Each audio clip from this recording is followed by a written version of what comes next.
Welcome to my kitchen.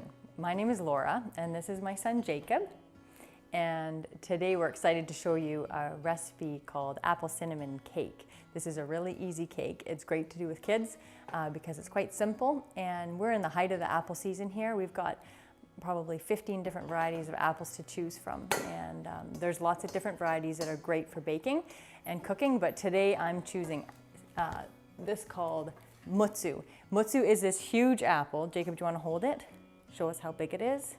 It's a huge apple, and what's great about big apples when you're baking is that you don't have to peel too many of them before you get the amount of apples that you need. So this recipe, we're going to grate the apples, and I love that because then the apples are really consistently throughout the whole batter, which makes for a super moist batter. So I need a total of 2 cups of prepared apples, and because these apples are so big, I'm going to be able to get that with just two mutsu apples.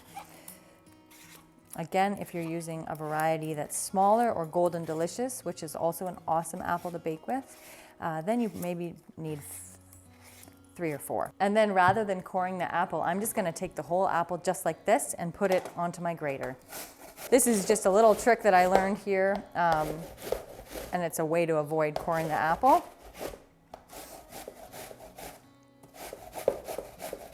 Okay, we've got a good 2 cups of apples. Next, we're going to start by mixing our wet ingredients. So we need 3/4 of a cup of oil. Vegetable oil or canola oil will do just fine. And 1.25 cups of sugar.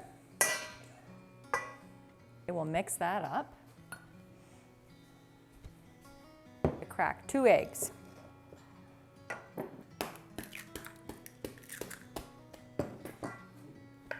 Oh, good. Good. We're just going to slightly beat the eggs. Go ahead and mix those up, Jacob. And while he's doing that, I'm going to add he's going to add one teaspoon of vanilla. Good job, Jacob. Wow. Good. Okay, mix that up. Good. And then Jacob can dump that in here.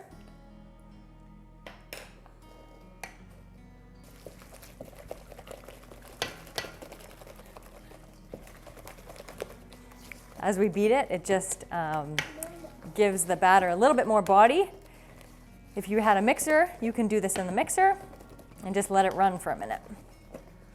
Anyway, I'm happy with that, so that's good. We're going to mix 2 cups of flour with 1.5 teaspoons of baking soda.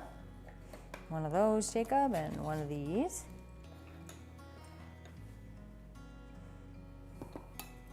We are going to then put a heaping teaspoon of cinnamon in there. And the secret ingredient is cloves. I love just a little subtle hint of cloves in this cake.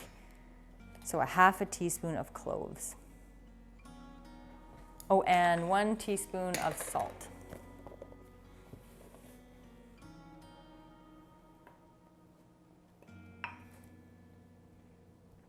Good.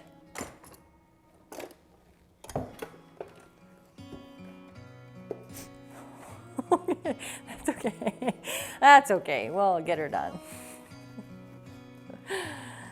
Nothing wrong with a little bit of flour in the kitchen when you're baking. So once it's mixed in about like that, then we're going to dump our apples in, and that's going to add a ton of moisture to our batter.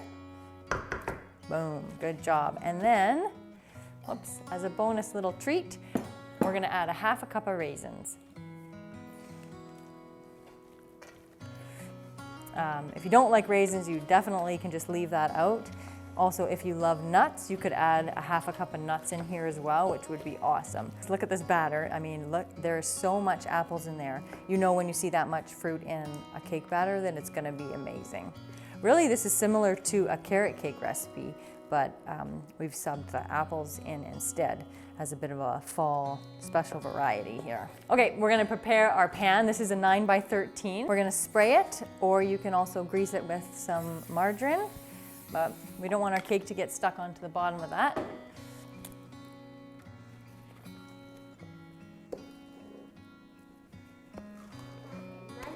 This batter is on the thick side, so I'm just going to use a knife or you could use the back of a spoon and just spread it out evenly. That will make for a nice even bake.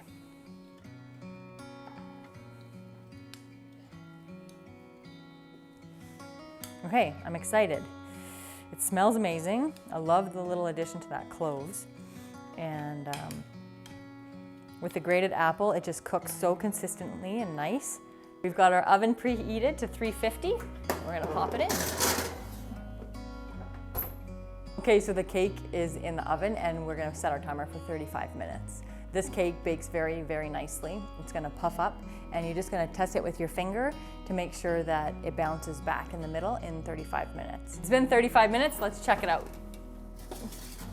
Okay, it's nicely browned. And again, when I push it down, you can see how it bounces back. Our cake is ready to go.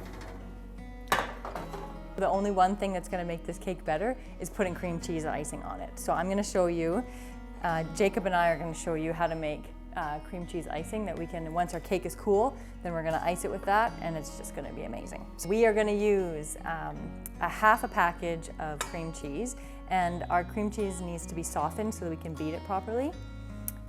We are gonna use 3 tablespoons of butter.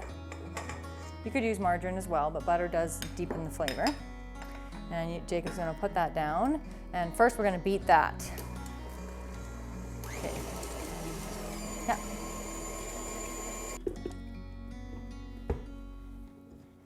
We're gonna add one tablespoon of cream and 1 teaspoon of vanilla. And about 2 cups of icing sugar. I'm going to start by adding 1 cup in. Good. Just we're gonna want to beat this to make it nice and smooth, but don't turn it on too high too fast, otherwise you will get whipping or icing sugar all over yourself. Last cup in here. Yeah. So you can turn it all the way to high and then just let it beat for probably 2 minutes. The longer you beat it, the more air you beat into it, so the fluffier it gets. Yeah. Okay, turn her up high. All the way.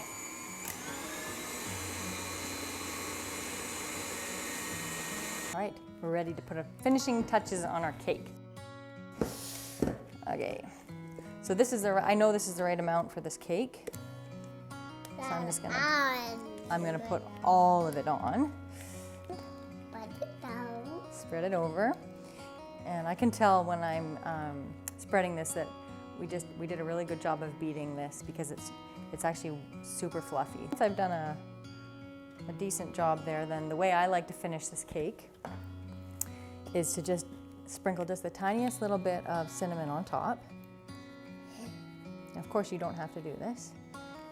And then take my spreader again and spread diagonally back and forth.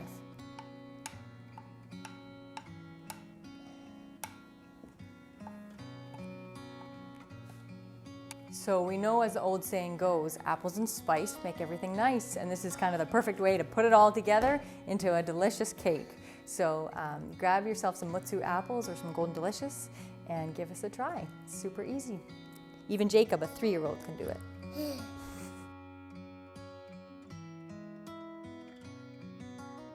If you found this video helpful, press the like button and subscribe for more videos.